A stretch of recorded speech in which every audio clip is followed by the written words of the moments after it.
men on a dead man's chest. Yo ho ho and a bottle of rum. Drink and the devil be done for the rest. Yo ho ho and a bottle of rum. E aí galera, beleza? Eu sou o Luiz e hoje eu vim aqui falar sobre o livro A Ilha do Tesouro, do Robert Louis Stevenson. Eu ganhei esse livro no Amigo Secreto Literário, lá em dezembro, não sei se vocês se lembram, e eu fiquei muito curioso para saber logo essa história, que eu ouvia falar desde criancinha. Não sei se vocês vão se lembrar, mas o primeiro contato que eu tive com esse livro foi um contato meio sem saber, assim, que foi com aquele filme do Macaulay Culkin, Page Master, o Mestre da Fantasia, na qual ele é um desenho que... Ele é um menino que se perde em uma biblioteca, que daí vira desenho, e os piratas daquele filme foram inspirados nesse livro aqui, tanto que o pirata, o mais fodão lá daquele filme, foi inspirado no Long John Silver, que é o anti-herói desse livro. A história da Ilha do Tesouro gira em torno do nosso protagonista, que é o Jim Hawkins, no século XIX. O que acontece? O Jim e a sua mãe são donos, assim, eles herdaram uma pensão do pai dele, e até que eles acabam recebendo a visita de um pirata.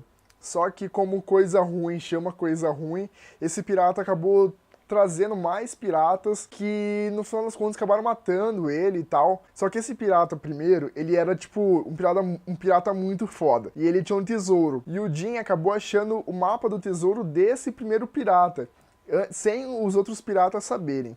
Aí o que ele faz? Ele pega e leva esse mapa do tesouro pro conde e pro doutor da cidade, que era um médico magistrado. Pra quê? Pra eles irem atrás do tesouro. O que eles fazem? O conde, ele aluga um barco, um navio, e monta uma tripulação para eles irem para essa ilha tentar achar esse tesouro. E é aí que a aventura começa, e eu não vou falar senão é spoiler. O livro manteve uma narrativa...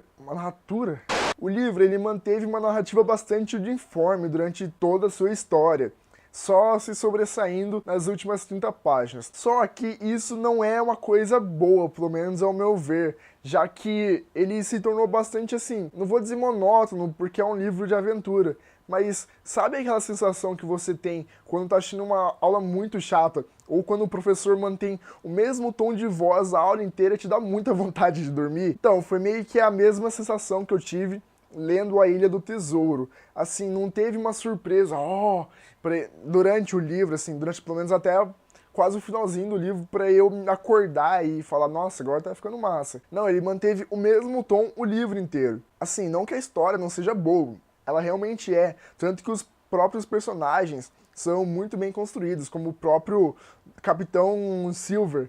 Só que talvez por ter sido escrito por uma criança de 12 anos, ele tenha se tornado um pouco previsível. Tanto que eu realmente só me surpreendi nas últimas 20 páginas, e nem foi uma surpresa tão, nossa.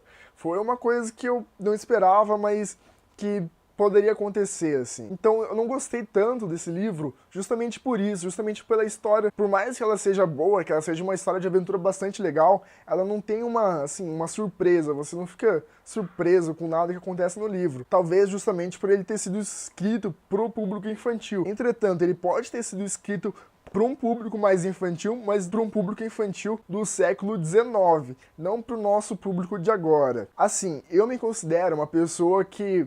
Eu não sou um professor nem nada, mas eu me considero que tem um vocabulário, assim, extenso. Só que, cara, esse livro aqui, ele foi meio tenso algumas vezes. Eu tava lendo ele com o celular e com o Google aberto do lado, porque várias palavras que tem no vocabulário desse livro eu não fazia a mínima ideia do que eram. Quer ver, ó, por exemplo, eu selecionei uma frase aqui pra vocês. Abre aspas... E com esse exórdio, sentou-se um barrilete de brandy, começando a encher o cachimbo. Fecha aspas. Primeiro, eu não sei o que é exórdio. Segundo, eu não sei o que é barrilete. Terceiro, eu não sei o que é brandy. Ele tem um vocabulário aqui no final, que eu fui descobrir só depois que eu tava na metade do livro, mas ele só diz, por exemplo, o que é brandy, mas não diz o que é um exórdio, o que é um barrilete. Pra mim, Exord é o inimigo número 1 do dragão branco de olhos azuis. É o indestrutível Exódia! Exódia? Ah, não é possível! Ninguém jamais conseguiu invocá-lo! Exódia, vou obliterar!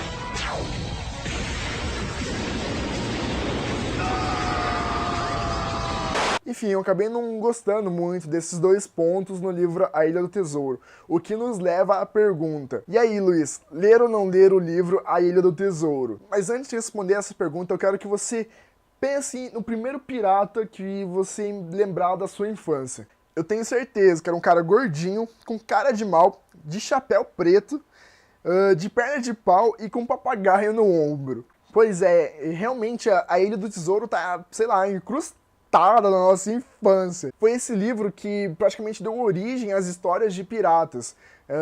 Praticamente todos os piratas da atualidade, com certeza, foram baseados nos piratas, ou pelo menos no John Silver da Ilha do Tesouro. E é por isso que eu digo, leia esse livro.